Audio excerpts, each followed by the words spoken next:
Hello, Sunshine. I'm ALEXI LALAS, and welcome to the State of the Union podcast, where we look at the beautiful game on and off the field through the lens of red, white, and blue colored glasses. This week, we'll be talking, Qatar, for reasons that will become very apparent relatively soon. MLS playoffs, our trip around Europe, Lewandowski, Marsch, Britney Spears, Jurassic Park, The Rock, and so much more. But first, joining me, as always, my friend, my colleague, my guiding light, David Mosse, a soccer savant and a Fox Soccer researcher and writer extraordinaire. Mosse, how are you on this? What for me is Tuesday, December 7th, and also for you is Tuesday, December 7th, except there is an 11-hour time change difference as I come to you from the country of Qatar and specifically the capital city of Doha. How are you, my friend? Doing well. I was going to say, I'm wondering how my day is going to go, but you can tell me because you're coming to us from the future, essentially. You've already lived out this day. It's pretty much. Wait till you guys figure, experience what Tuesday, December 7th is, because I can tell you it is, it's pretty incredible over here. Yeah. So we have, as I said, 11 hours difference. So last time we spoke, I was getting ready to head to Portland, which I did myself and Stu Holden and John Strong. And we did our MLS playoff stuff there, which we'll talk about here in a second. And then on that Sunday, I flew back from Portland, first flight out back to LAX, went home, got a shower, grabbed my bigger bag and turned right back around and jumped on a plane direct from LAX to Doha, which is 15 hours approximately, although you add the 2 hours that we were delayed on the tarmac. So it was a long 24 hours, my friend, but I find myself here in Qatar. And for those that have listened, well, you will know that this is my second trip in, the last couple of months. And I can tell you just from a temperature perspective, it is completely different than when I was here a couple months ago. It is beautiful. If this is the temperature when we are here next November and December for the World Cup in 2022, both the players on the field and the people attending are just going to have an absolute blast. Because it is one of those perfect temperatures that we know so well in Los Angeles, where it's not too cold and it's not too hot, my friend. Interesting. Boy, a 15-hour flight. I hope you at least got the window seat, because if you're in the middle of a three, that's I was not in the middle of the three. Thankfully, I was not. I was actually in wonderful accommodations over there with Qatar Airlines. For anybody who has watched any of our productions will know that we are, corporate partners with them, shall we say. We shall say it because we are. So full disclosure when it comes to that. And it was an uneventful flight, as everybody wants. It was comfortable. It was long, though. I mean, it's one of those things where you don't know. I was just out to dinner. I'm obviously coming back from dinner here, and I was just out to dinner with Stu Holden, and that guy, man, he didn't know what to do. He was asking me about when to sleep and when not to sleep. There's no way you can possibly calculate it correctly. He is a mess. I mean, he is a complete mess right now. He doesn't know which way is up. He had to leave the table and go back to sleep. So I just basically powered through, which leads me to my next thing. When I ask you what you've watched, obviously I'm there for 15 hours and there's a beautiful screen and loaded with all sorts of movies and stuff out there. Mosse, did you watch or see anything interesting over the last week? Well, first off, I can tell you what I'm watching right now, which is the UEFA Champions League. So if I seem a little bit distracted throughout this taping, that's why. I've made this reference before, but it's reminiscent of Mike and the Mad Dog. They used to do radio shows during the NCAA tournament, and they'd have the games on and a monitor in the studio. And so they'd be doing a radio show and at the same time commenting on the game. So, but yeah, go ahead. Well, I was just going to say that I got back last night, which was our first day here. And I got back to the hotel and immediately turned on the channel, and I was flipping through channels, and what shows up but the Portland against RSL game, which was amazing to hear it broadcast in a different language. But there it was, the game that I had just been in the stands for. Now I'm across the world and thousands of miles away and watching it. But like you said, we are recording this on December 7th, Tuesday, December 7th, my evening, your morning. And so Champions League is happening. When we're done with this, I'll continue to watch that as you will. And so stuff will happen as we're going on. Did you watch anything, my friend? On the television front, I watched Succession on Sunday night. This was the penultimate episode of the third season, and it ended on one of the great cliffhangers you'll ever see. So everybody's chomping at the bit to watch the finale to see if something that we think might have happened at the end of this episode did in fact happen. Curb Your Enthusiasm, plugging along. I did go see a movie, The House of Gucci. Thought Lady Gaga, right? Lady Gaga was terrific in it. And then on your recommendation, I watched that true crime documentary, Dig Deeper, on the disappearance of that woman in Germany, which I was not very impressed by the work of the German police in that documentary. Especially the guy who, after he's alerted that they found the body and they might have cracked the case that's been unsolved for 25 years, his reaction is, well, it's a Friday. I'm trying to get my weekend started. Can this wait? And then it was very strange. I'm 2 parts into the Beatles, so we'll table that for next week because I want to be able to talk about it with you. I'm filled with thoughts, but I want to wait till I'm completely finished. But yeah, loving it. That Get Back documentary on Disney Plus about the Beatles and the making of that album, phenomenal. Okay, so I'm going to give you a list of the things that I watched because, as I said, I tried to stay awake as long as I possibly could because we landed in the evening and then you kind of go out, you have dinner, and then theoretically you get on schedule. You never get on schedule, but this was the best that I possibly do. So I forced myself to watch as many movies as possible in a row. Let's see.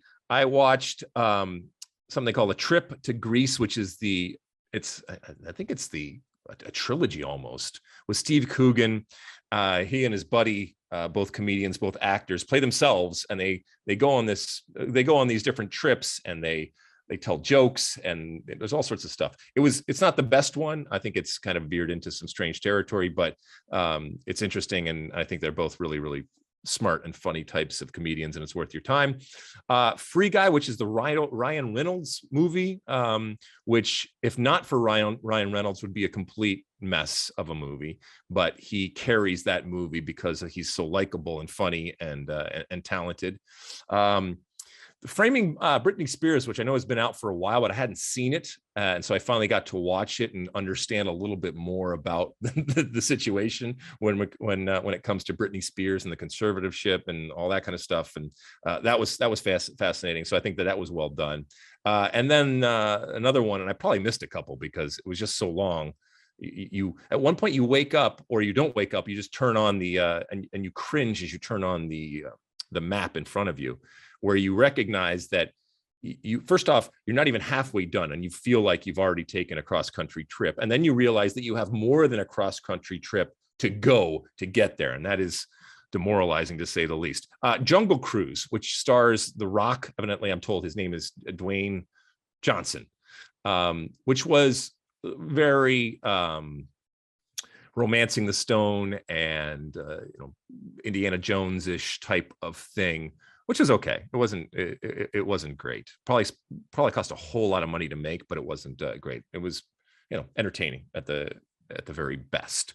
So those were some of the things that I did. As I mentioned, I am here in Qatar. I'm going to talk more about it later on in the show, maybe in my one for the road here. I am here with Fox. We are recording and banking a bunch of content when it comes to Qatar and obviously the World Cup happening in November and December. Myself and Stu Holden, my good friend Stu Holden, we're doing all sorts of different things. And so whether it's slice of life type of vignette stuff, falconry, dune buggies, horse racing, camel racing, traditional attire, customs, food, all that kind of stuff. So it's a travel log, if you will, and a prep, if you will, for those that are going to either watch from afar or maybe more importantly, those that are going to travel over here. And so that's going to be fun. As you do know, usually I start here with my State of the Union, but we're just going to jump right into it. And when it comes to things right off the bat that we want to talk about, obviously with Major League Soccer coming down to its final game now, MLS Cup has been decided. All sorts of stuff has happened. As I mentioned in the open, I was up there in Portland, which ended up being not much of a game when it comes to RSL, which had a great run, but ultimately went to the well one more time. And the soccer god said, listen, we've smiled upon you for long enough here. It's over now. The better team won. And congratulations to Paolo Mastroianni and RSL for punching above their weight, as they say. But this was ultimately a better team in Portland, not only winning, but winning with a recognition that with that win, they were going to host MLS Cup. And for a city and for a community that has meant so much, not just to Major League Soccer, but to soccer in the United States, and not just recent history, an incredible history and a longevity when it comes to the impact that Portland has made. This is a big deal. This is going to be a big week for Portland as they get ready to host what we now know is the opponent in NYCFC. Should we start with the Portland RSL game, Mosse? Sure. All right. Go ahead. First things first. As I said, it was not a surprise to anybody ultimately that this happened, but that I was amazed at, for example, David Ochoa, depending on who you ask. The way his star has risen, and when I say star, I mean, and as we've talked about, the villain that we all want. Even though we might not know it, it is the villain that we all want and need. And I think just to see him get booed every time he touched the ball from the moment he just walked out in warm up, and to see how his caricature and his performance and his character that he has obviously embraced has resonated with people. And so that was fun to see. But ultimately, this team just didn't have enough. Initial thoughts on this game, Mosse? Yeah, I mean, it sounds like a cliche, but the magic ran out. I mean, this was a team that was seconds away from missing the playoffs. So to go from that to where they ended up was an amazing run. But there's only so many games in a row where you can beat clearly superior opponents. And so Portland is the better team, and they were at home and the crowd behind them. And it worked out nicely for Portland because they didn't have to use Sebastian Blanco. And now all signs point to him being fit for MLS Cup, and they get Asprilla back from suspension. So it lines up very nicely for them. As you mentioned, it's going to be their first time hosting MLS Cup. Their two previous trips, 2015, they had to play in Columbus, they won. And then 2018, they had to play in Atlanta and lost. So yeah, hats off to Portland. They deserved it. They get that early goal, a bit of an odd goal where the Herrera clearance deflects off Mora and goes in. And then Clark made a great save on Krylock to preserve that lead. But yeah, then once Moreno scored that goal early in the second half, it was over. Then certainly after Herrera got sent off. So yeah, fully deserved for Portland. I mean, the Moreno goal. I mean, so the first goal was, while it was lucky in terms of the deflection ultimately that resulted in the Mora goal, it was not against the run of play, and you can throw whatever cliche that you want. And it's not I'm not saying that Portland was dominating, but Portland had most of the ball, and it was really interesting to see, especially when you juxtapose it with the way that RSL kind of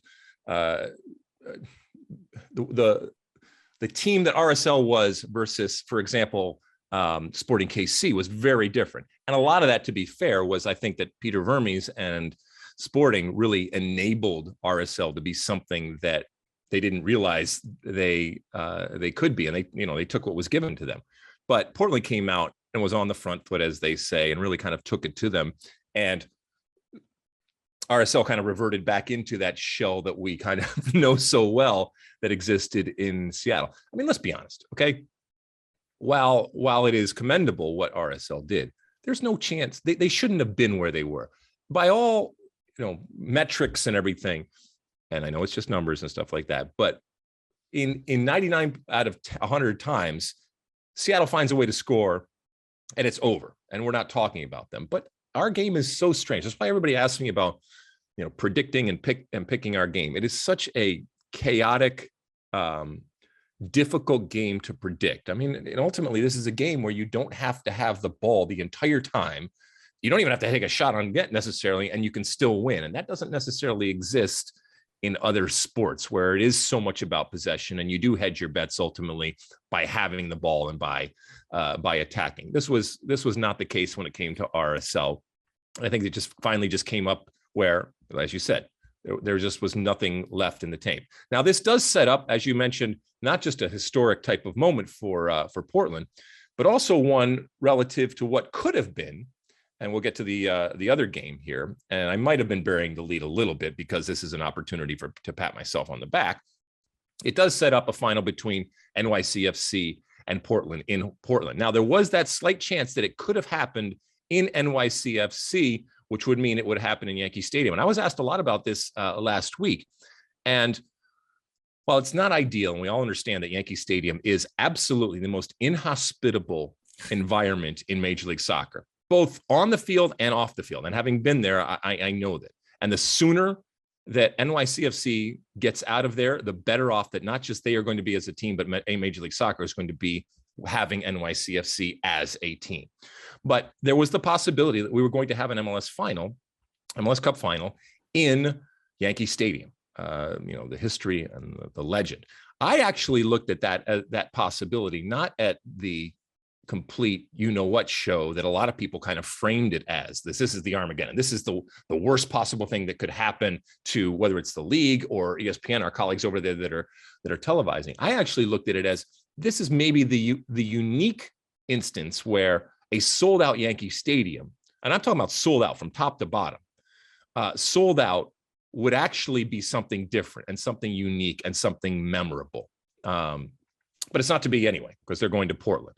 And as I said, and the irony is that while everyone was so afraid of going to a baseball stadium at Yankee Stadium, we're actually still going to a baseball stadium. And everybody that knows the history when it comes to when it comes to Portland understands the baseball history that stadium has. Now, it has certainly turned into a soccer stadium, and nobody is ever going to question that. I think it's going to be really, really fun. I think it's really, really hard to pick. The story, though, when it comes to that Eastern Conference final, Mosse, is not just that I was awesome and correctly predicted this from the start that NYC was going to go through to the final, but the real story is when it comes to Philadelphia being not just depleted, but completely decimated, so much so that their goalkeeper, pretty much their back line, their captain, and most of their starting team was not on the field. How much of that, Mosse, when you see this result, do you factor in terms of your analysis of this game? Yeah, unfortunately to me, it was the story. I mean, to be down 11 players, 6 starters, as you mentioned, core guys like Glesnes and Blake and Bedoya. They fought very valiantly. Give Jim Curtin credit. They were in it right until the end. They actually took the lead in the second half. And if they could have made that lead stand for a little bit, for a few minutes at least, it would have put some real pressure on NYCFC. It was almost like a baseball team that scores in the top half of an inning and then gives it right back in the bottom half, and they're not able to make it stick. So that's what Jim Curtin is probably ruining right now. The fact that they took the lead in the second half, but allowed an equalizer 2 minutes later to Maxi Morales. And then obviously Thales Magno, the young Brazilian who came on as a second half substitute, gets the late winner. And to be honest, once it got to 1-1, I always thought NYCFC were going to be the team that were going to push through and get the winner. But yeah, I mean, it does beg this question: should MLS have postponed this match? That there is this feeling out there. I know some Philadelphia fans are upset about it. So what do you make of that?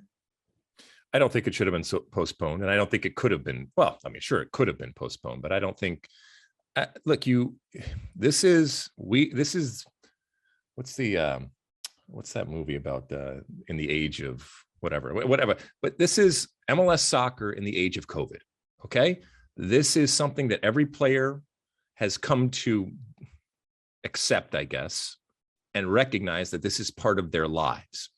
And, sometimes it's because of your own doing and you being irresponsible in the decisions that you make. And sometimes it's just fate and there's nothing you could possibly do. And ultimately, I don't think we're ever going to know. And really it doesn't matter. Okay. This is, if this had been a bunch of injuries or if this had been something else, I don't think people would be having this discussion because it was so decimating and the numbers were so big. And in particular, the numbers of players that would have been starting, this is always going to be part of the conversation. This is always going to be part of that story. I don't think it takes away necessarily from what NYCFC did. And by the way, NYCFC was down players too, certainly not to the extent of Philadelphia. And also, in a day and age where Philadelphia, like other teams, you talk about Dallas and RSL to a certain extent, that hang their hat on their development. You should be ready and next man up and all that kind of stuff. And maybe that's a little bit unfair, but that's the way I don't, while I have sympathy for Philadelphia and for the Philadelphia faithful out there. It's not to the point where I discount the result or I put an asterisk next to the NYCFC success of getting to MLS Cup. And in a strange way, it was difficult. This was was always going to be difficult, obviously on the road for NYCFC, but to do it in this moment, and it's kind of disrespectful to just look at that 11, which I know is not the starting 11 if you had everybody available, but to look at that starting 11 and not give them some sort of credit. And they did, to your point, they did a good job of hanging in there, but ultimately it wasn't enough. But I'm not sure that your full 11 is enough either versus NYCFC, even in this instance. So I don't necessarily think that it would change. And just because it was 1-1, and by the way, it was an own goal, but just because it was 1-1 or that they were in it, doesn't necessarily mean that if all of those 11 and your starting 11 were there, that it would have changed everything. Having said all of that, I think that that Jim Curtin has done an incredible job. And by the way, the rumors are swirling out there about him possibly going to Cincinnati, which would be really, really interesting. I mean, we know that Philadelphia has kind of said they are a small market team.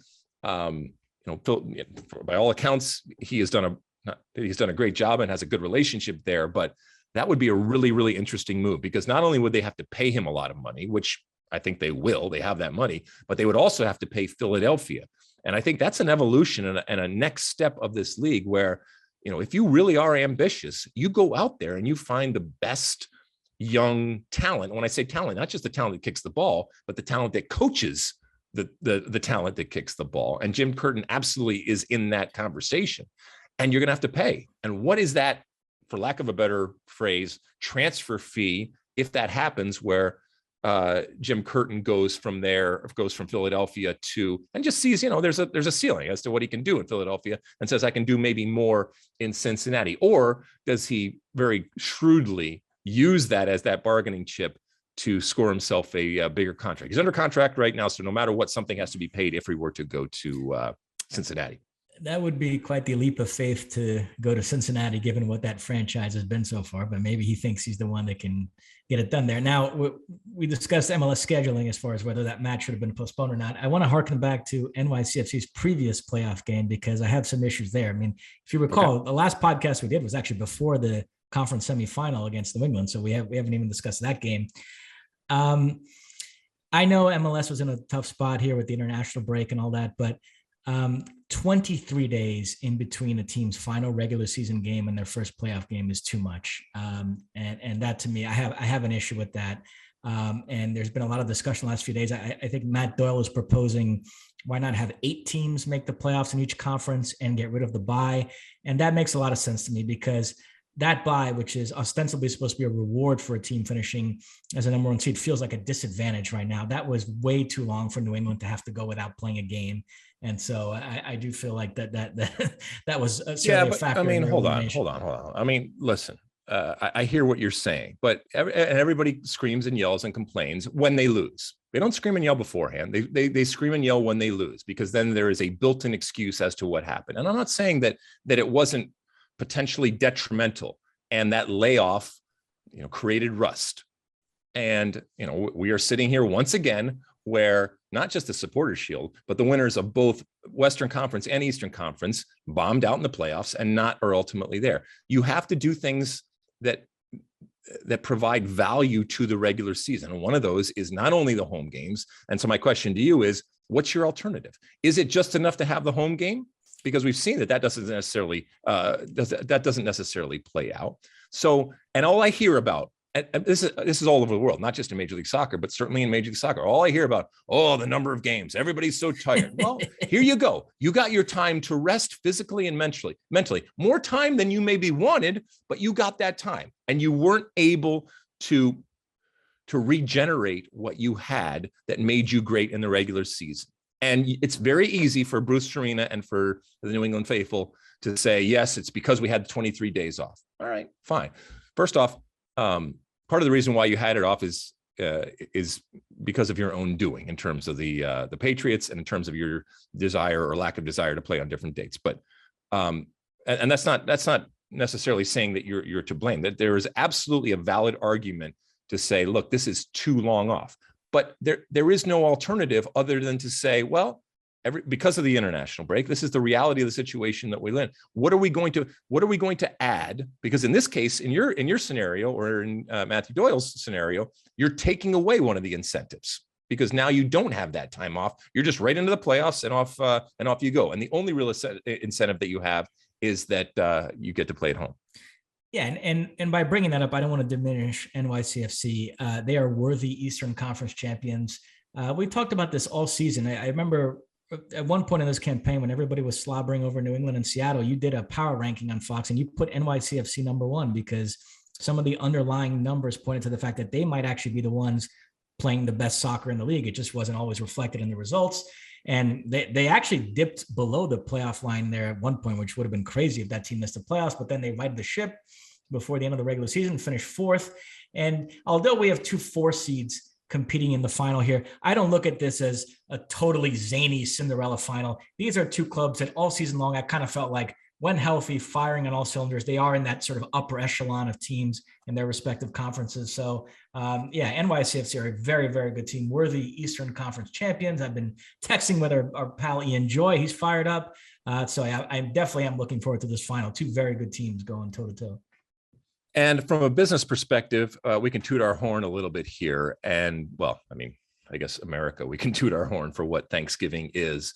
Earlier in your week, I know you mentioned the Revolution game, but earlier in the week we had the Colorado Rapids and Portland, and that brought in, I mean, close to 2 million viewers ultimately when it comes to the Thanksgiving Day broadcast, which was something new and something different.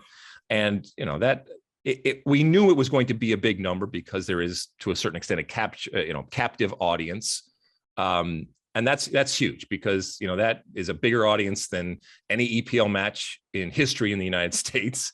And a lot of it is spillover from, we know everybody's sitting at home and watching football, and we had a great lead in when it comes to NFL. And it's only the second most viewed MLS game behind Freddie Adu's debut back in 2004. And we know how curious that was, and therefore which Grant Wall chronicled in a recent podcast. Exactly, and how interesting that was. But I think that this is not going to go away in terms of Thanksgiving games. Now, I know next year is a little bit different because of the reality of a November-December World Cup, but finding ways to carve out times and niches for MLS to have these types of big games is huge. And you might say, well, it's just piggybacking or leeching, if you will, off of other things. But, part of that is the business, and that is the art of scheduling and making sure you put yourself in the best possible chance to succeed. And for MLS, don't think for a second that they didn't see those numbers, and we're very, very happy to say, yes, we will put that in the bank, because as they go to market with the next broadcasting rights, they're going to make sure that they are touting that. And this certainly helped in that. So congratulations to both the teams ultimately that put on the show for us, and as I said, pat ourselves on the back. And look, it doesn't take a genius to recognize that there is a potential for that to happen. And so we'll see going forward if that is a continued type of new tradition when it comes to Thanksgiving soccer and Thanksgiving MLS soccer. All right, Mosse, let's spin it forward here. Who you got here? Because I don't think it is by any stretch of the imagination a slam dunk for either team, and certainly not for the home team that is Portland. This is a good Portland team. This is not a great Portland team. And as I said before, and as you mentioned, NYCFC is going to get Tati Castellanos back, Golden Boot winner, who was red carded in the New England game. So they're going to be better. They're going to go on the road, and they've already shown that they can figure it out on the road. Who do you got, my friend? It's pretty close to a 50-50, but I would slightly lean Portland just because of the home field and having that crowd behind them. So I'll pick Portland, but would not surprise me at all if NYCFC won. Yeah, I mean, it was a lot of fun a couple of days ago to be up there in Portland. And, I hadn't, we had very limited travel over the last couple of years. And certainly Portland was a coveted and consistent destination when it came to broadcasting. And so we had been there so many times.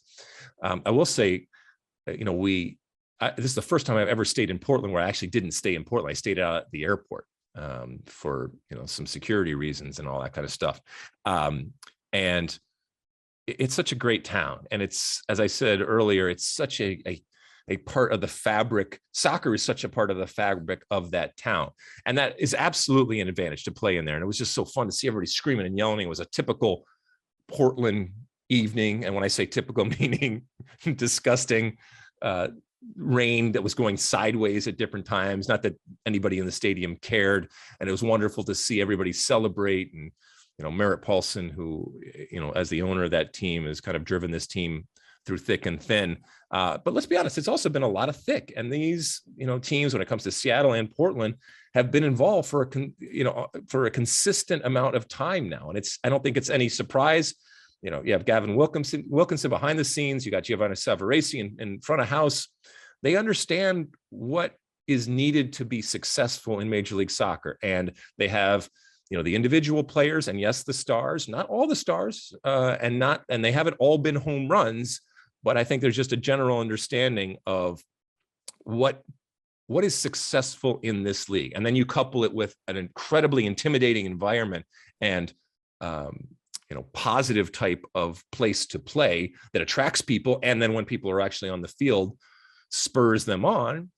Yeah, it's going to be fun. However, if I have to pick right now, I'm going to stick with my with my Pigeons. My Pigeons are going to come into Portland and be, spoil the party as it were. And just to put a number on that Portland-Seattle point you made, this is now 7 straight seasons going back to 2015 that either Portland or Seattle has come out of the West. Seattle did it 4 times and now Portland 3 times. Seattle's won 2 MLS Cups, Portland 1. They can match their arch rivals here. But yeah, it is amazing the success of those 2 franchises. It is, and it's going to be fun. Okay, so MLS Cup this weekend, I will be watching it. I think Stu and I figured out it's like at 2:00 in the morning for us, but this is the pinnacle, and our friends over at ESPN are televising it, ABC, and I wish them luck. It'll be fun to watch. I'm going to continue to go with my Pigeons in MLS Cup, and this is part of what MLS is.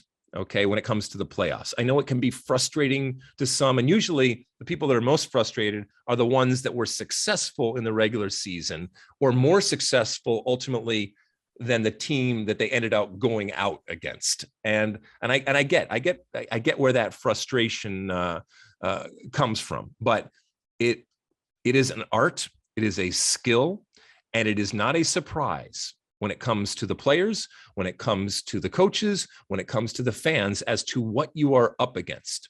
And you want to rest on your laurels when it comes to what you did in the regular season, fine. But guess what? Nobody's going to remember that. The New England Revolution, as great as their season was, nobody's going to remember that in a few years. People will remember ultimately who wins MLS Cup. That's where the confetti is. That's where the money shot is. That's where the music plays. It's not when it comes to Supporters Shield. And once again, I'm not downplaying what Supporters Shield is. And congratulations to those that have consistently done that. But ultimately, when it comes to Major League Soccer, agree or not, you have to recognize and respect that it comes down to Major League Soccer playoffs and what you do in the playoffs. And these 2 teams have been the best in the playoffs. Have they had luck here and there? Yes. But what team going through a playoff situation or any tournament situation for that matter, even the best teams in the world, at some point they find a way and they have a little bit of luck and the soccer gods smile upon them, as both of these teams have at different points in this. So it's fun. As I said, I think you're good either way. I don't know what the odds are right now when it comes to Fox Bet or anybody else out there. But when I look at the situation right now, I'm going to go with NYCFC, but you are well within your right, I think, Mosse, to pick Portland. And it would not surprise me in the least if Portland were able to figure it out there at home and give that city that has meant so much to soccer yet another reason to celebrate their team. And not even, it's more than their team. It's their city through the eyes of the sport and through the eyes of the Timbers. And it's a phenomenal thing to see, but don't think that NYCFC isn't going to want to spoil the party. Anything else, Mosse, on the MLS front? That's it. All right, we're going to take a quick break. And when we come back, we'll take a trip around the rest of the world. Don't go anywhere. Okay, we're back. Mosse, let's just head right to the Premier League there, over there with Manchester United, which we know is just such as the world turns, as United turns, both on and off the field, they're up, they're down, they're good, they're bad, they have a manager, they don't have a manager.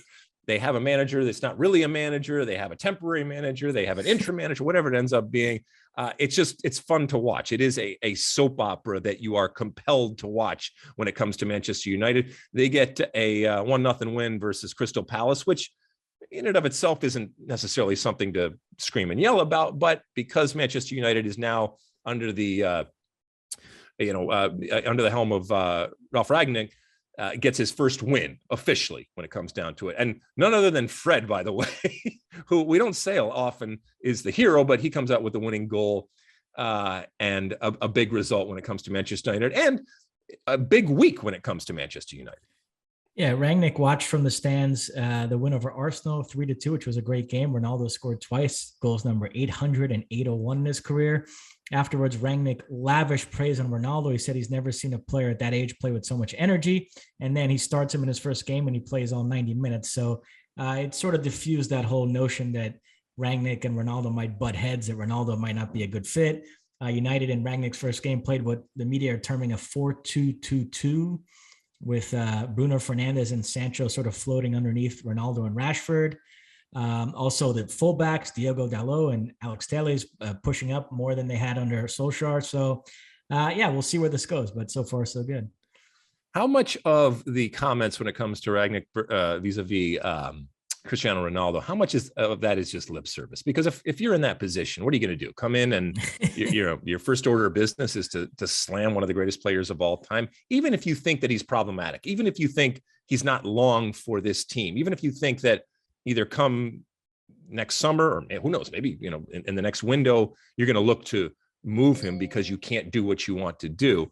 How much do you believe of the kudos and the pat on the back that Rangnick is giving Cristiano Ronaldo? Yeah, I mean, I know what you're saying, but Rangnick is not a guy that suffers fools. He generally tells you what he's thinking. So I think it counts for something. We'll see. The big result in England was that Chelsea lost to West Ham, and then City and Liverpool both won. So they leapfrogged Chelsea at the top of the table. So it's now City 1, Liverpool 2, Chelsea 3. And below them, there's sort of a four-way battle shaping up for fourth place, which would be West Ham, Manchester United, Arsenal, and Tottenham. Arsenal followed up that United result by losing to Everton, which was a bad result. So it's kind of interesting that, everybody agrees those top three are in the league of their own and they're going to battle for the title. And now you see this sort of race for fourth kind of shaping up underneath them. When it comes to Chelsea, because we always, from an American perspective, we frame it relative to, Christian Pulisic at this point. Do you think Christian Pulisic is in the long-term plans when it comes to Chelsea? Yeah, my theory on Pulisic is two things. He almost pays the price for being a good sub. And Tuchel views him, unlike some of the other players, that he can come on in the second half of a game and be in the flow of it and make an impact, while some of the other guys are much better when they're starters. And so that works against him a little bit. And then the fitness stuff, which I can't blame Tuchel for being reluctant to make Christian Pulisic a centerpiece of a team when he's going to be absent for so much of the season. I mean, that's just the reality of his track record. So you put those two things together, and he's not getting on the field as much as US fans would like. And so, I think if he desires starting week in and week out, there might come a point there in the near future where he might have to think about leaving Chelsea, going elsewhere. Interesting. I mean, look, there'll be a number of suitors, even with his injury history and even with his lack of playing. There's a lot of teams around the world that could certainly use a Christian Pulisic, but I just keep getting the feeling that he's a nice to have, but he's not necessarily a need to have when it comes to Tuchel. And I don't think that even with the success that they have had, this is still not Tuchel's team ultimately. And so I think that there are going to be changes. A couple of big picture thoughts on the Premier League, going back to Arsenal for a minute. When they hired Arteta, it was in the midst of this sort of former player craze. United had Solskjaer, Chelsea had Lampard, and now those teams have ditched that approach. Chelsea now have Tuchel, and United have hired Rangnick as an interim guy, but it looks like they're going to go after somebody like Pochettino. And so I read an article in The Athletic that talked about how Arsenal now all of a sudden are really going against the grain as far as the Big Six, because when the dust settles here, it looks like the other five are all going to have quote unquote super coaches, with Pep at City, Klopp at Liverpool, Antonio Conte at Tottenham, Tuchel at Chelsea, let's say a Pochettino at United, and Arsenal are going to be with this youngish manager Arteta, who's still trying to prove himself. So it does set up an interesting dynamic for him there. And the other thing is Jonathan Wilson wrote this very interesting piece about how the Premier League is in a really nice place right now in terms of coaching and tactics. When you've got, as I mentioned, coaches the caliber of Pep, Klopp, Conte, Tuchel, but also these very influential minds like Bielsa and Rangnick. So, there's a lot of interesting stuff going on there, to the point where even a guy like Rafa Benitez, who has, a Champions League title in his CV, he feels like a throwaway at this point compared to some of those other managers. So it is impressive, the sort of tactical minds that are in that league right now. All right. Should we move on to other leagues here? Sure, absolutely. All right, La Liga. And I wanted to move on to this because I was with the great Stu Holden in Portland as he traipsed around with his iPad, pulling up different Wi-Fi spots in order to get the Mallorca result. Huge result for Stuart Holden's Mallorca with a 2-1 away win to Atletico Madrid. So congratulations to him. It's fun to be in airports or in bars and in areas when Stu is watching his team play, because you get to needle him and it's fun to watch him squirm a little bit when it comes to Mallorca. But this is exactly what the doctor ordered, exactly what this team needed, that we know was always going to be, flirting with relegation, given the talent that they have, or I guess given the talent that they don't have. But huge win against Atletico Madrid. Other results you want to touch on? Well, yeah, great win for Mallorca and a terrible result for Atletico, which leaves them now 10 points behind Real Madrid. Real Madrid are threatening to run away with La Liga. I know there are other teams like Sevilla and Betis and Sociedad up there as well, but in terms of the title, I only look at them in relation to Atletico Madrid, and the gap is already 10. And next weekend, Real Madrid host Atletico, which is essentially a match point for Atletico. They lose that game and go 13 down at this point in the season. I don't think there's any coming back from that. So, and Real Madrid, by the way, 16 points clear of Barcelona, who lost at home to Betis, Xavi's first defeat. So, I mean, that's just ridiculous, the gap between those two right now. So, that game bears watching next week, and Atletico Madrid better, at least a draw. I mean, because a loss to me is game over, curtains on La Liga already, which something. How calm and accepting do you think the Barcelona faithful are? Because in a certain sense, it's one thing for it to have it come out of the blue, right? But I think that they have been prepped enough over the last couple of years here to kind of expect this. I mean, you would like to be a dip, but I mean, this is a chasm, right? This is a relative to what Barcelona, what we expect. This is kind of a collapse of, of massive proportions. Again, given what we think of them, but how much do you think the faithful really? It's not that they don't care. Obviously, they care, but have they been prepared enough for what is happening right now? Or are you ever, when you're a super club like this? Yeah, I think there's a sense of resignation about what the season is going to be. They're just hoping to see some improvement in the quality of the play under Xavi and for some of these young players to develop. But I don't think there's any illusions that this season is salvageable in terms of results. The one thing that's going to hurt, if you want to hop, I know Luis had put the Champions League further down on the rundown, but if we want to touch on that right now, tomorrow, and by the way, I'm about to watch Real Madrid host Inter Milan for first place in that group. Both teams already through to the next round, speaking of Real Madrid. But the game I have my eye on tomorrow, Barcelona, remember, are away to Bayern Munich, while Benfica hosts Dinamo Kiev. And if Benfica win, which you assume home to Dinamo Kiev they would win, then Barcelona would have to win that game away to Bayern Munich to go through. I don't think that would happen. So all of a sudden, Barcelona getting knocked out in the group stage of the Champions League for the first time in forever. And so, boy, that would be, and not only in terms of their pride, but the money too, for a team that needs every dime right now. So that bears watching tomorrow. Tomorrow could be a really bad day for Barcelona. Incidentally, the Brazilian media all have their eye on that whole deal because the Benfica coach, Jorge Jesus, is in all sorts of trouble there. If they were to get knocked out tomorrow, he would probably get fired. And then Flamengo, the team he led to the 2019 Copa Libertadores title, who just sacked their manager, Renato Gaúcho, they would love to rehire Jorge Jesus. So that's been a big story in the Brazilian media. Everybody's going to be sort of rooting against Benfica, rooting essentially against Jorge Jesus, so he gets fired there, so they can snap him up. So yeah, that group is the one I have my eye on tomorrow, which bears watching. Today, as long as we're talking Spanish teams, today I know I have Real Madrid and Inter on the TV now, but the most interesting group today is the Atletico Madrid group, where Liverpool already through as group winners, and then you have three other teams, Porto, Atletico Madrid, and AC Milan, battling for one spot. Milan hosts Liverpool, Porto hosts Atletico. So for the next 2 hours here, that to me is the most interesting thing to keep an eye on in the Champions League today. So we'll see if Atletico, who some criticism of Simeone, I mentioned they're falling way back in the league. They're in danger of going out in the group stage of the Champions League. You have João Felix making noises about the fact that he wants to leave because he doesn't feel like he's been a good fit under Simeone. And so all of that is adding up to some pressure here on Simeone all of a sudden. So we'll see how it all plays out. All right. Andiamo where are we going? Serie A. You want to go to Serie A?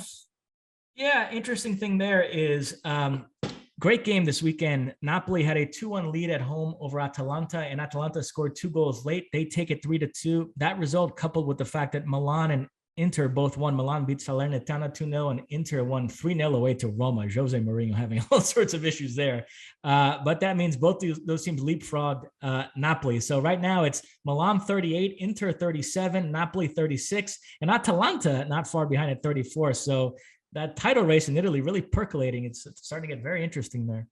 Yeah, I mean, so you got Milan at the top, and then Inter right underneath. I mean, it's a early '90s, late '80s type of situation there. I mean, it's amazing. It's and I continue to say the most underrated manager in European football right now is Stefano Pioli. I know they've improved the talent level there the last couple of years, but not that much. You still look at that lineup, and it's not that impressive. He's coaxing great performances out of guys like this Brazilian Junior Messias, who's a journeyman guy, 30 years old.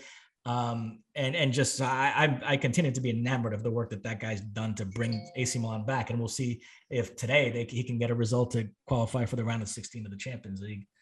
Somebody's got a crush. Okay, let's go to the Bundesliga, right? Der Klassiker. Yes, huge game, lots to talk about here. So we went into this one with Bayern just 1 point clear at the top of the table. They take it 3-2 to extend the gap to 4. It's funny. We dealt with this for 5 years when we were covering the Bundesliga. You try to hype up these games and you try to hype up the notion of a title race, and you end up looking stupid at the end because everybody sort of knows how this story is going to end. But I will say this game did live up to the billing. It was back and forth. And the big story, Dortmund were furious with the officiating. It was 2-2. And Bayern got a very controversial penalty late, a handball on Hummels in the box after a VAR review, which I thought was a very harsh decision. And you couple that with the fact that earlier in the half, Dortmund had a penalty shot when Lucas Hernandez took down Marco Reus, and the referee didn't give it, refused to even check with VAR, which, by the way, ironically enough, had he checked, he would have seen that Haaland was offsides in the buildup to the play. So Dortmund weren't going to get a penalty out of that anyway.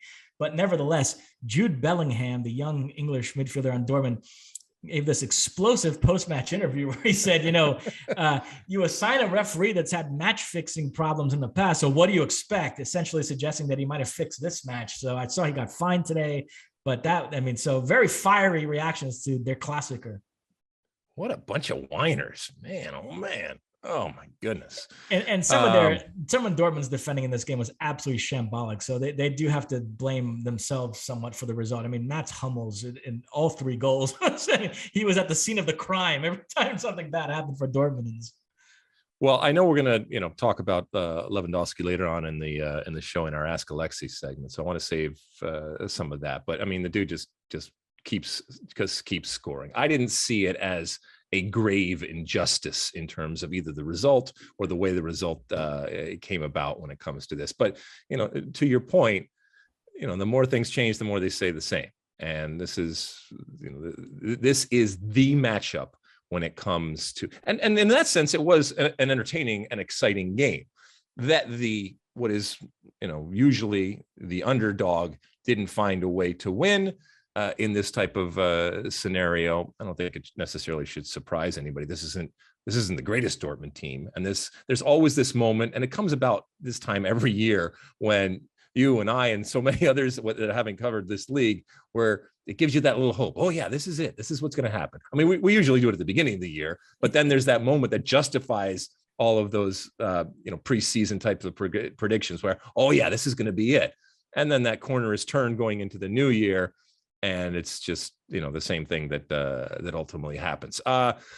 We should definitely talk, obviously, RB Leipzig, because it dovetails into a little bit of the Jesse Marsch, which we're going to talk about later in this show. But the results are just not there right now when it comes to what Leipzig is now, but also what we have expected from a consistent basis when it comes to Leipzig. Not to win the league necessarily, because we know what Bayern Munich does, but at the very least to be competitive. And at this point, they're not one of those upper echelon competitive types of teams. And that is a problem for RB Leipzig, for their fans, and obviously, as we'll talk about, with Jesse Marsch. Yep, we got an Ask Alexi question about that, so we'll address Jesse Marsch later on. All right, anything else Bundesliga-wise? No, and I already did my Champions League bit, which Luis had placed below the Bundesliga. So only one more thing in this segment is Luis wants me to talk Liga MX final. I think he got a kick out of my little Ariel Holan rant last week, so he wants me to revisit that. But yeah, the final is set. It will be Atlas against Leon. Atlas trying to win their first league title in 70 years. They've really played second fiddle to Chivas in the city of Guadalajara, so it's nice to see them have a moment here. They've really benefited from the fact that in the Liga MX playoffs, the Liguilla, there's no away goals, and if two teams are tied on aggregate in the quarterfinals and semifinals, the higher seed advances, which is an interesting way to lend weight to the regular season. As we're talking about MLS and different tiebreakers and things. So they benefited 2 rounds in a row against Monterrey in the quarterfinals and against Pumas in the semis. And they'll face Leon, who eliminated Tigres in the other semifinal. And yes, Luis, to satisfy you, I'll go on this rant again. So Leon are managed by this Argentinian guy, Ariel Holan, who I love. I think is a terrific manager. He began 2021 in charge of Brazilian club Santos. And of course, after 10 games, was treated so poorly and received so much criticism that he resigned. And the Brazilian media treated it like, oh, thank God we got this bozo out of here. He can't coach. And I said all along that he was going to make the Brazilian journalists look stupid. And of course, he lands on his feet and is perhaps about to win a Liga MX title.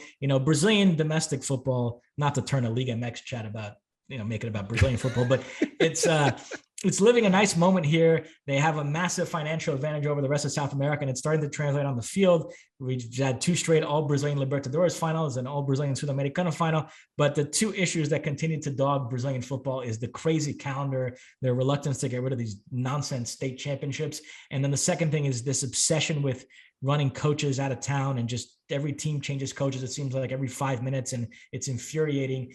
And Ariel Holan got caught up in that early this year. But again, very nice to see him land on his feet at Leon. He's got a chance to lead him to a second Liga MX title in a short period here. They won the 2020 Guardianes, and here they are in the final again. So I'm pulling for him. No disrespect to Atlas, but I'd love to see Ariel Holan win this title. So it'll be first leg Thursday, Leon hosting it, and then second leg Sunday. So by this upcoming Sunday, we'll know who the Liga MX champion is, either Atlas or Leon.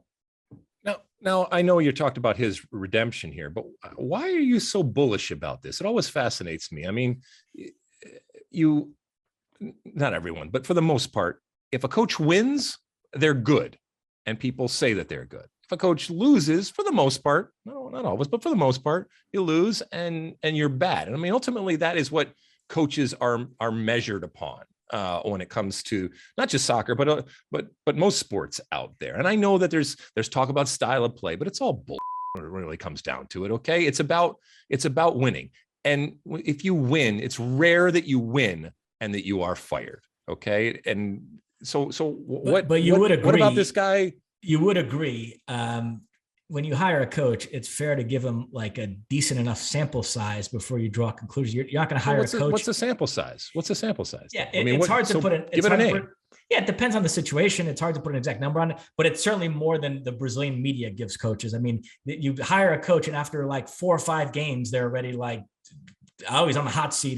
I mean, it's like, that's tough. Or you say eventually, like a Harbaugh or something, he's going to win a game, and it's going to be a big game, and then you're going to completely change your perception of him. The one that really killed me, and MLS ended up being the beneficiary of this, is this guy Miguel Angel Ramirez, a Spaniard who I love, who Internacional signed at the start of this year and then fired him after 20 something games. Another guy who the Brazilian media now treat like he's some buffoon. Meanwhile, he's one of the most promising coaches in the world. And the expansion team, Charlotte, snapped him up. And I'm very excited to watch them play next year because of it, because I think this guy's terrific. So, but when you say I love him or he's terrific and all that kind of what are you basing that on? I mean, an interview that you saw him do? No. Ultimately, if you're not just basing it on the wins and losses, then what are you basing it on? Well, he did very good work with Independiente del Valle, this Ecuadorian team he managed. He led to the Sudamericana title. So there is some track record there of success.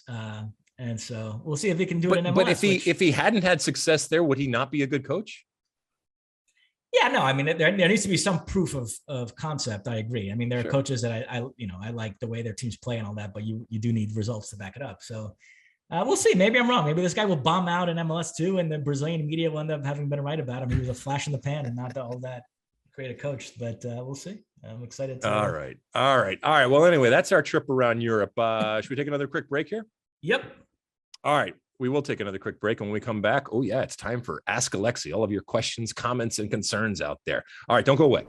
All right, we're back, and it's time for Ask Alexi. You send us in your questions, like I said, your comments and your concerns, and we respond, which is what we're about to do right now. And a reminder, everybody out there, we have our hotline, our State of the Union podcast hotline, which is 657-549-2297. That's 657-549-2297.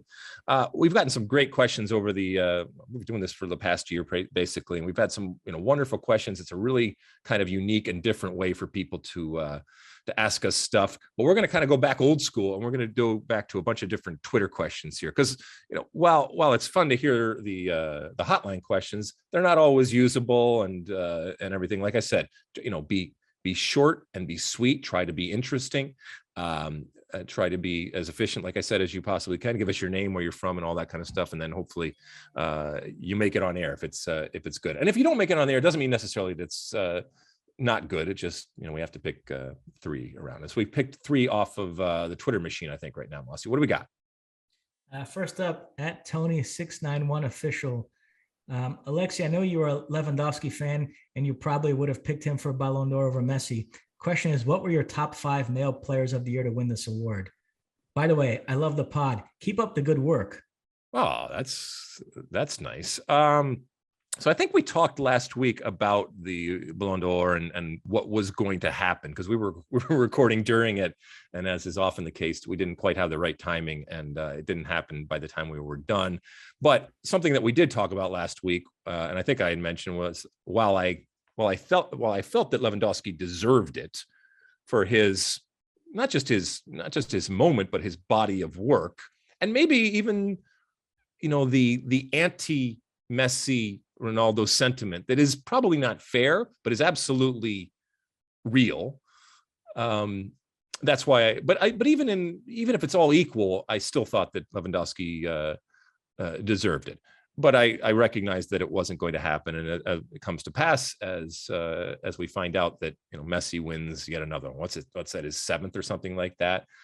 All 3 of those worthy winners in terms of what they have done. You don't even have to question the body of work, that speaks for itself, but also the impact that they make, because it's not just about your soccer playing. It's who you are as a soccer player. And certainly when it comes to Ronaldo and Messi, who they are in very, very different but equally impactful ways, they have made a difference, and I think rise to. And I don't have my specific criteria out there when it comes to this, but certainly I'm out there. I'm trying to think. Give me some, give me some more, Mosse, because off the top of my head, I can't think of people right now that would be in that conversation when it comes to winning that award. Benzema, Mbappe, Jorginho, Salah for sure. He would definitely be in my 5. Mbappe. It's not that I don't like him, because I think he can absolutely become one of the greats, if not the greatest. He has that capability, but I'm not sure it's going to happen at PSG. I think he has that next move in him where that gets him into the atmosphere that we're talking about when it comes to consistently talking about Messi and Ronaldo. Yeah, I don't know. Who else? Who else has you got? I mean, those were the names. I mean, just to address the Ballon d'Or decision, which, it's like the Oscars Best Picture. We end up arguing about this every year. Where I come down on it is I do have sympathy for the argument that Lewandowski would have clearly won it last year, and France football made a ridiculous decision to not hand out that award. So if it's close this year, why not give it to him to rectify that mistake? Messi's already won it so many times. So I have some sympathy for that argument. But if you put that aside and just judge 2021 on its own, I don't have a big issue with Messi winning. I'm surprised at how angry some people were about it.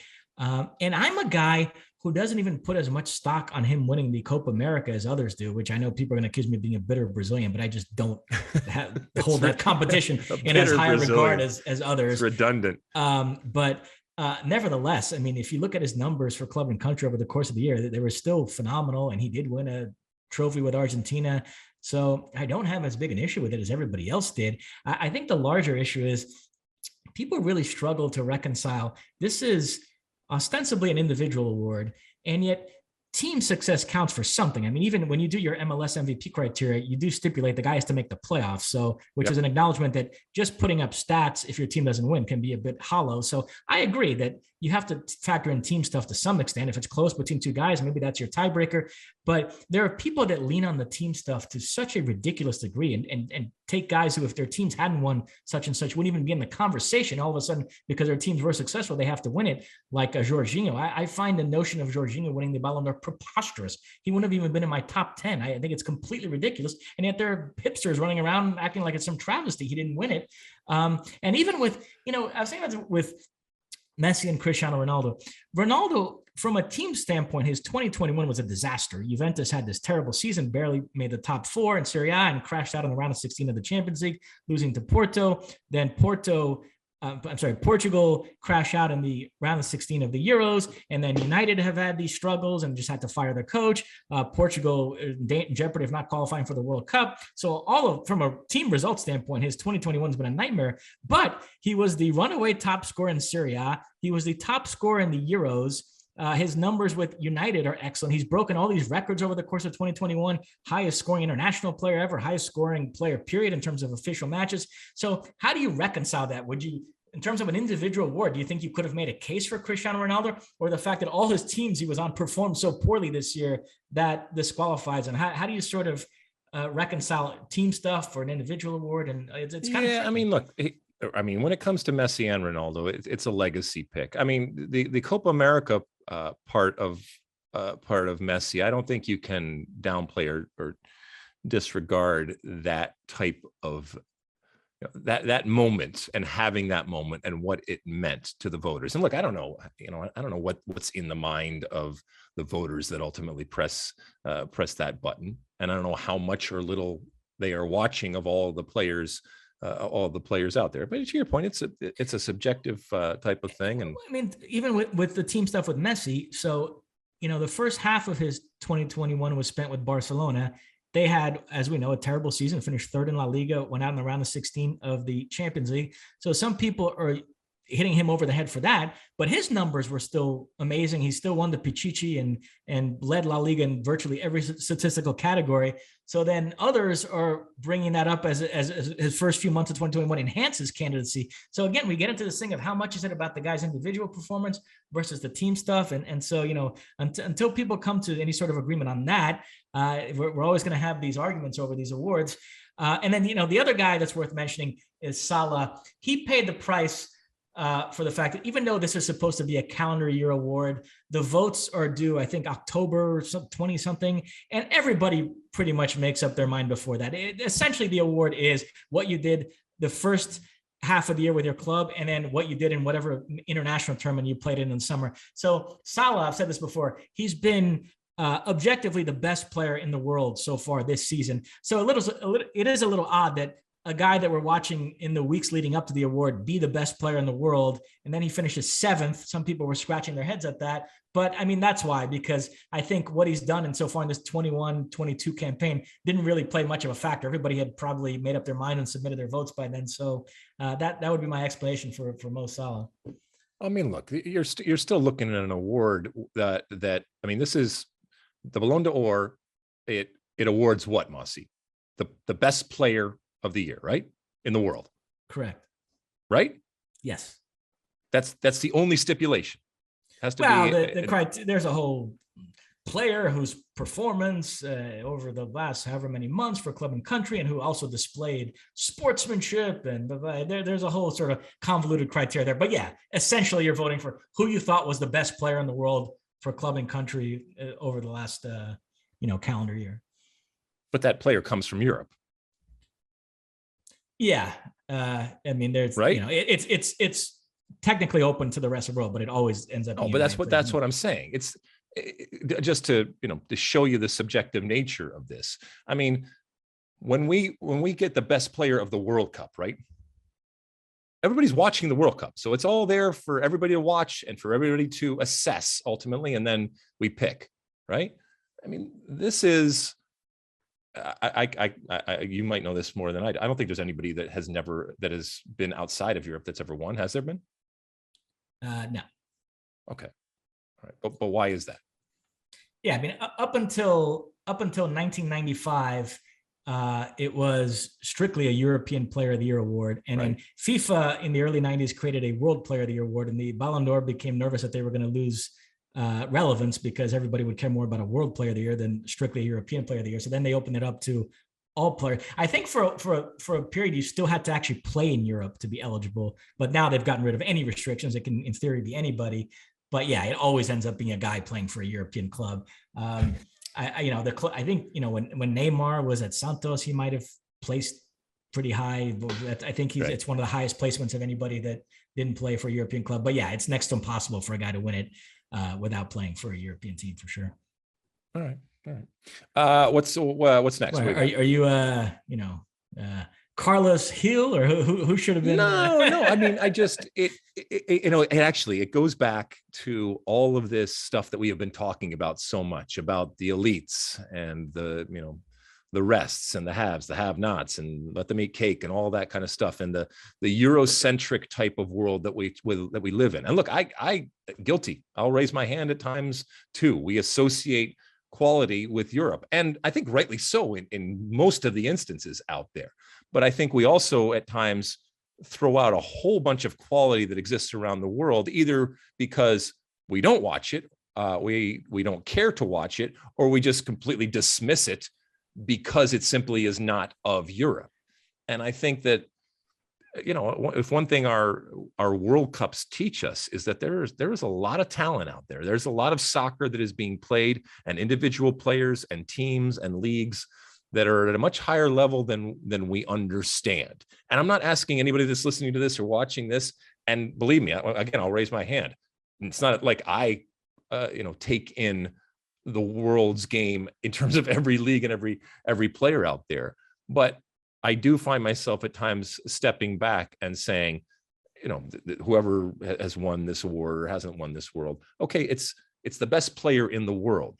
But really, how much of that world are we assessing when it comes into this decision that is made? And it's not to take anything away. And still, even if the rest of the world was assessed, I mean, to see what Messi has done, you would absolutely be in your rights. And I would commend somebody from saying that someone like Messi is the best player in the world. But there is a whole wide world of soccer that is played out there that goes way off the radar of you, me, everybody else out there, that if I think was assessed with the same frequency and attention that a Mo Salah or a Lionel Messi or Lewandowski or Cristiano Ronaldo was assessed, it would be interesting to see what value we attached to those players. To go back to the Salah thing for a second, I do recall in 2013, they extended the deadline to submit votes until after the World Cup qualifying playoffs. And Cristiano Ronaldo had this transcendent two-leg performance against Sweden where he outdueled Zlatan, and he ended up winning it that year over Frank Ribéry, even though Bayern had won the treble. And Bayern fans were all upset about that. Why did you make that exception that year of extending the voting out?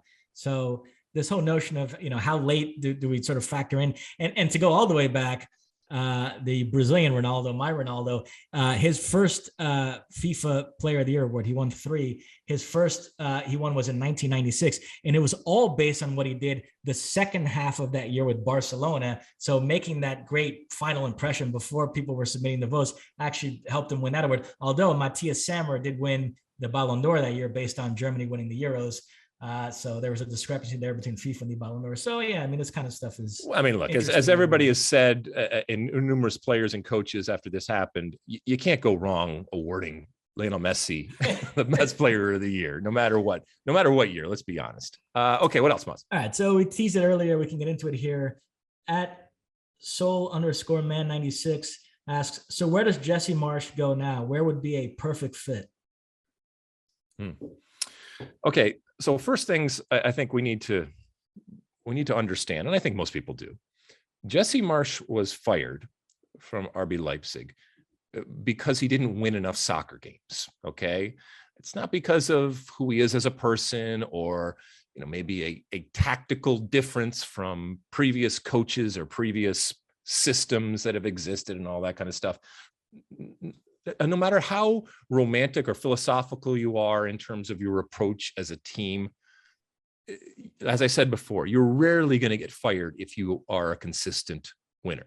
Now, your chances of getting fired if you are, a consistent winner and a jerk, it increases. But ultimately, he didn't have the results to back it up. And this is an RB Leipzig. Yes, I will recognize and admit has changed when it comes to personnel. This is a team that oftentimes sells off its best players, but it's not necessarily anything different than what Dortmund does and other teams out there do. But there's an expectation that they are going to be in the upper echelon of Bundesliga teams with what they are doing. This is the mothership, if you will, of the Red Bull family. And that machine that exists. And we've seen all of the tentacles and we've seen all of the connections when it comes to what's going on.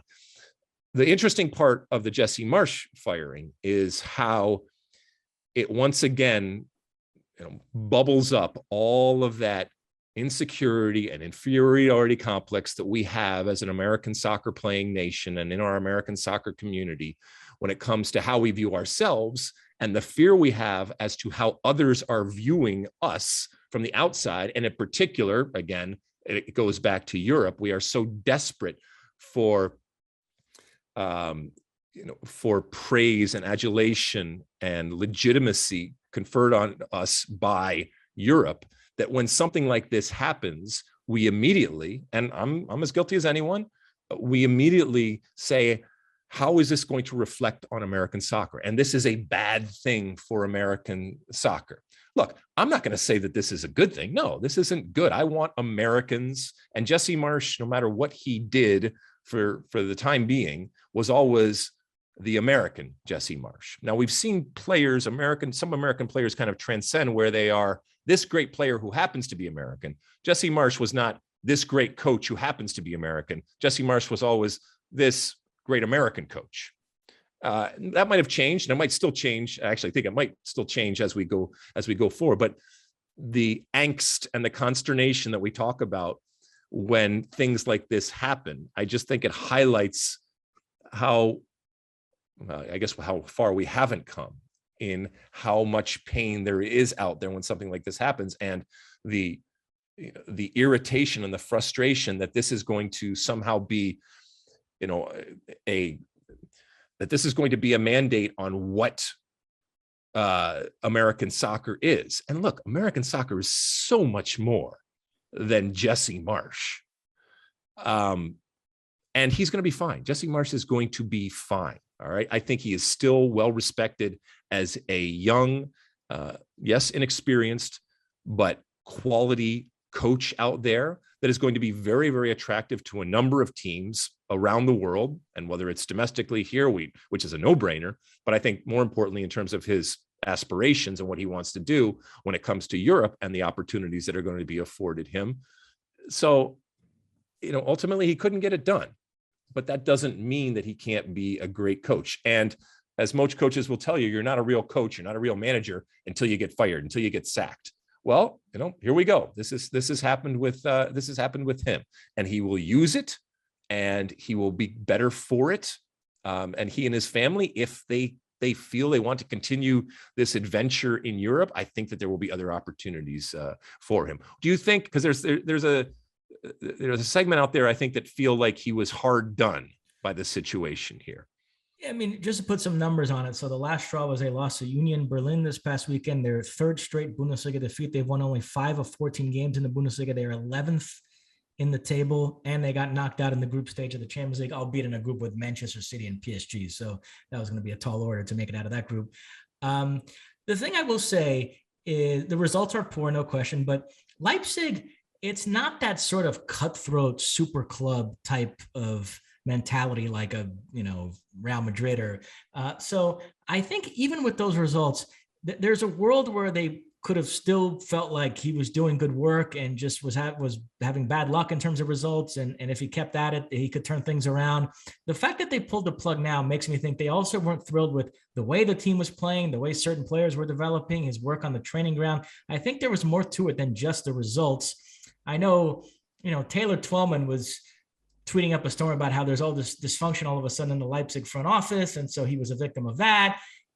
Which, I don't know enough to know if that's true. It did feel like Taylor not wanting to accept the L here for American soccer and trying to figure out a way to, fuzzy this up a little bit. But I don't know. So do you really think that it was more than just the results? I mean, look, it's very, and once again, I'm not an internalist, so I don't know, but he wouldn't be the first coach to have lost the locker room. Okay. And that happens. It happens, by the way, not just with American coaches, it happens with coaches all the time. And that certainly could have happened. But do you really think that it was more than the results, in that if he had been, sitting in second place behind Bayern Munich and was getting the results that kept them in that echelon of top 3, shall we say, that he would have been fired? Yeah, only because, they've spent so long grooming him, and I think purely based on results, it is a little bit of a quick hook for a club like Leipzig. If it was, like I said, if it was somebody like Chelsea, they sort of have that track record of being really cutthroat when it comes to coaches. But Leipzig is a club that I felt like could have been patient and let him try to weather the storm and figure things out. The fact that they pulled the plug now, yes, I think probably the driving force was the results, but there was probably a little bit more to it behind the scenes than that we don't know about. So, I mean, that's the only thing I would look at there. I mean, you mentioned the grooming part of it, and when you're telling the Jesse Marsch story, which is an amazing story, and incredible kudos and credit to what he has done, but part of that story is the back door, if you will, to opportunities because of Red Bull and being in that system, and now getting to what ultimately is the top of that system. And not parlaying that into a completely elite type of situation, but actually being fired from that. And so when you are talking about the Jesse Marsch situation, if Jesse Marsch, as I've said before, had been the coach of, I don't know, Sporting KC or the San Jose Earthquakes or something like that, those opportunities wouldn't have been available. As good as Jesse Marsch is, and as I said, he is good. I would want him to coach my team. But he was very smart, and I think he was strategic, and he saw opportunities, and more power to him for recognizing that and figuring out a way to get to where he wanted to be, and getting those opportunities and getting that experience and building that resume in a really, really unique way. And I think he's going to get paid out.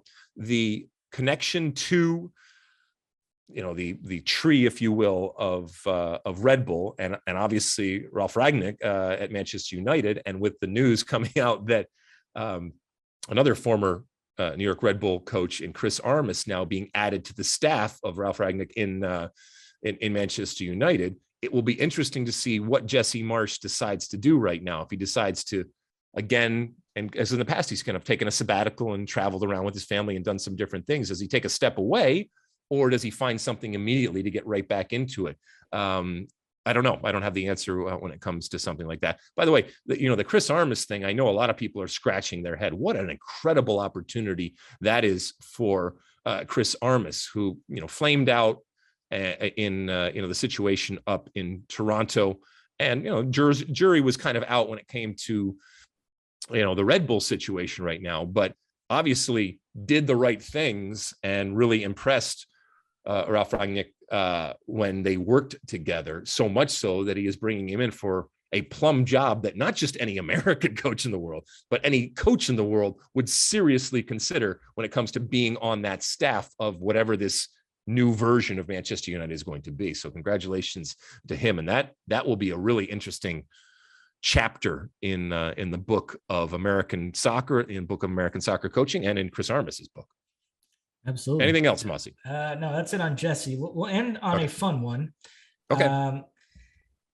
Steven Spielberg, as I'm sure you know, has this movie West Side Story out right now, or about to come out. I'm not sure if it's out already, but at Craig David FC asks, Jaws or Jurassic Park? What's the better Spielberg movie? Oh my God, it's not even a question that it's Jaws. This I guess it's a question because he asked it, but good God, Craig David, whichever your name is, ridiculous. It's a ridiculous question. It's not even a competition. All right. And look, I loved both movies. Jurassic Park was mind blowing and changed the landscape of movies and movie making. But Jaws is a better movie. All right. Jaws, while Jurassic Park is about the monster, if you will, right? Or the monsters. Jaws is as much about that monster, but then adds a whole nother side of it. I mean, the fact that it's better writing in Jaws, it's better acting. I think it's better directing. And some of that is, out of necessity. And we all know this. I don't know if we all know the story, but the story of where the shark was going to be a much bigger part of the movie and ended up not being that. And so they had to kind of find ways to make the shark be there without actually being there. And in doing so, they made it that much more impactful and scary, the less is more type of thing. Yeah, it's not even a question. Now, I know, because I answered this on Twitter, that the reaction to this was, there was an age thing going on out there in the way that people view it. And so if you weren't of the Jaws era, you might tend to downplay that. And if you came to be in that Jurassic Park era, which is, like I said, a seminal type of movie for you just sitting there and your eyes are amazing. I mean, from a technical perspective, yeah, Jurassic Park is amazing and went on to influence so many. But I think Jaws did, maybe in a different way, but what Jaws did was, I don't think can be, it shouldn't be overlooked. And I certainly don't. And so when that question was asked to me, I immediately went to Jaws. What about you? I mean, you go back and watch some of these 70s movies, they can feel a bit dated, but I think if you judge movies in the context of the era they came out, yeah, Jaws is one of the more consequential movies of all time. It essentially created the summer blockbuster. My dad tells me that, like in Brazil, for weeks and months after the movie came out, nobody wanted to go in the beach, like in the water. So it really, I love Jurassic Park. It's my favorite John Williams movie theme. I've seen John Williams in concert multiple times at the Hollywood Bowl, and to me, that Jurassic Park theme is just, I absolutely love it. But yeah, I think you have to give it to Jaws. Luis Aguilar chiming in. Jaws holds up even today, so he takes exception with my remark there. No, well, I mean, I do think that 70s type of movie that really kind of dates itself. There's certainly some things in that, although it's not all movies. I mean, like for example, The Godfather doesn't really date itself or anything. I mean, I think that holds up without a doubt.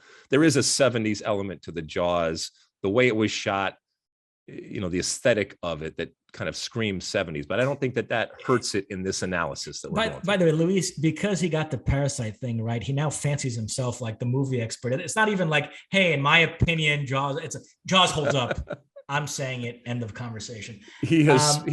Spoken. But it's interesting. Spielberg, me being sort of the history buff that I am, he's made a lot of movies lately, like Lincoln and Bridge of Spies and The Post. And I know there's a lot of debate about how great those movies were. Do you have any one of those that really stands out to you that you think he did a really nice job, or do you think they all fall in the category of just being pretty good, solid retelling of the stories, but not anything where he went above and beyond the material? Yeah, I mean, I think when all is said and done, I mean, Schindler's List is going to be right. I mean, I think it's hard Absolutely. for the sheer breadth and the impact that it had. And then obviously it's an incredibly heavy movie, but I think, and I don't know him, but I think if he had to pick one Absolutely. in terms of the impact and I'm sure they're all like his babies and that he's proud of them all. I would think that that's what's going to come. Well, give me some of the that ones. and Saving Private Ryan are the ones that he won Oscars for. And then more recently, like I say, he did Lincoln, The Post, Bridge of Spies. A Spielberg movie I love is Munich, except for that ridiculous sex scene at the end. If you get rid of that, then that movie to me is perfect. And anybody that watched that movie, believe me, knows what I'm talking about. It's one of the more bizarre movie scenes I've ever seen. It, and otherwise, great movie. I don't know what the heck he was thinking there, but nevertheless. So we've established that David Mosse wants less sex. There's way too much sex in Munich. Yes. All right. Well, anyway, let us know your thoughts on Jaws and Jurassic Park and the amount or if it should have more or less sex when it comes to the movie Munich out there. All right. Anything else? Ask Alexi Wise, Mosse. That's it. All right, we're going to take another quick little break, and when we come back, we're going to wrap up the show here with my one for the road. Don't go anywhere. All right, we are back, and at the end of each and every show, as you know, I give you my one for the road. As I mentioned, I am here in Doha, Qatar. Beautiful weather so far. Our trip is young in that Stu Holden and myself are here for 10 days or so, and we are just recording all of this stuff that is going to live over the next year. Tomorrow, for example, I'm off to see these incredible horses and this incredible, I don't know what they call a horse place, but stable, if you will, of multi-million-dollar horses and the whole horse industry and phenomenon that exists here, and falconry, and some, out there in the dunes with the dune buggies and camel racing and all these different things that are part of the country and culture out here to try to give people a flavor of what's going on. And I think I mentioned this a while ago, but it bears repeating because, there is no host of a big event that doesn't come in for criticism and controversy relative to what they are beyond the actual sporting event. And Qatar, as we know, is no different. As I've said time and time again, my job is to broadcast the event and to document the event and to broadcast the sport. And you will have no problem finding plenty of think pieces out there and plenty of reportage when it comes to the situation here, the history here when it comes to Qatar, the politics here, the problems that have existed and continue to exist. So you're going to have plenty of that. And I know every time I send something out there into the world relative to the Qatar World Cup, I know you can mark that I'm going to get back, you're supporting this and you're supporting that, and how can you support this and all that kind of stuff.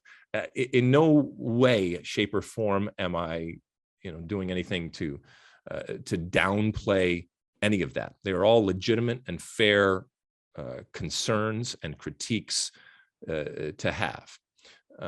And they will be had, like I said, and you will get that and much more and all that you possibly will need. And my responsibility, as I said, is the soccer part of it, and the adventure that this is. I was at a dinner earlier tonight, and we were talking about all of the wonderful places that we have been, including someplace like when we went to Russia. Right? While I had never been to Russia, and so this was an eye-opening type of experience. The country and culture of Russia, especially someone growing up in the 70s and 80s in the U.S., but even more so, for the last 100 years, has always been talked about. It has always been at the forefront. When you talk about a place like Qatar, it hasn't been. Many people have no idea where it is. Many people maybe have heard of it. A lot of people haven't heard of it, and they are going to be exposed to this country and to this area for the first time. And that to me is fascinating. And even just meeting people here, they're pretty excited about having the world descend upon their little country and their little city when it comes to Doha, because they're looking to put their best foot forward. They're not looking to shy away or whitewash any of the concerns or the controversies that are out there. But I think that they're trying to give people perspective and an understanding, and it's hard sometimes unless you are there in it to get that. And part of our job is to be the conduit, to be that vessel, and to give people a feel and a flavor for what is going on. And so that I've already been here twice before the World Cup. That's something that hasn't happened in the past when it comes to World Cups that I've done, and to get the lay of the land. And I think it's by design, because they recognize that this is a message and a coming out party, if you will, to the world, and in particular to the United States, that, as I mentioned, doesn't know a whole lot about this country or this area of the world, other than the things that we see when it comes to military presence and conflict and different things that might come on people's radar.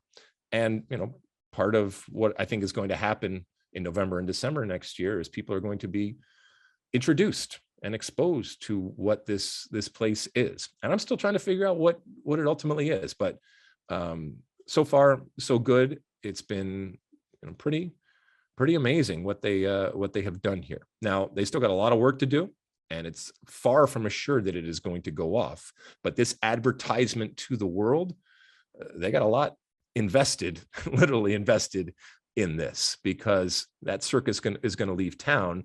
And ultimately what the value is that is left in its wake is how we perceive Qatar. And when I say we, I mean the world, but in particular, obviously from a broadcast perspective, how people see Qatar through the eyes and the lens of a World Cup.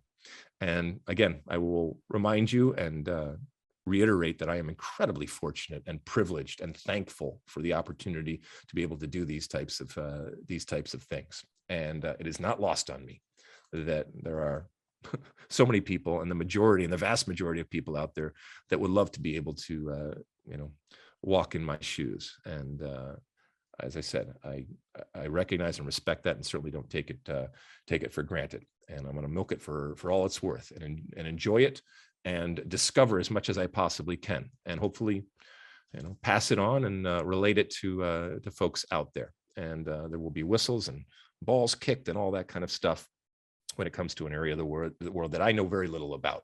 And even though at the age of 51, have rarely thought about. And so that's probably going to change given the amount of time that I'm going to spend here. And so anything, Mosse, before we head out? That's it. All right, listen, continue to write and send us your questions and your comments, whether it's the Ask Alexi in the more traditional sense, or as a reminder, our State of the Union podcast hotline at 657-549-2297. That's 657-549-2297. Send all of those, because we love hearing from you. We'll talk again next week. I'm here again next week, so it'll be another international broadcast from the city of Doha here for the State of the Union. By that time, we will have a MLS Cup winner when it comes to the 2021 season, and we'll talk all about that. As I said, I will be up at 2 a.m.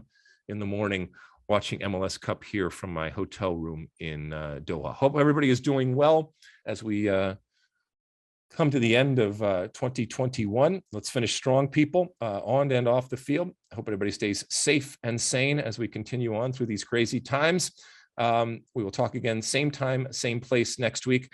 And when I say same time, same place, I know that we are 24 hours later. Apologies for the delay in this appearing in your feed, and apologies for some of the technical deficiencies or inadequacies that you may hear or see when it comes to this show. But it couldn't be helped. This is part of our ability to bob and weave and be flexible. And we thank you for being flexible with us as we give you the State of the Union podcast. All right, we'll talk again next week. And as always, size the day.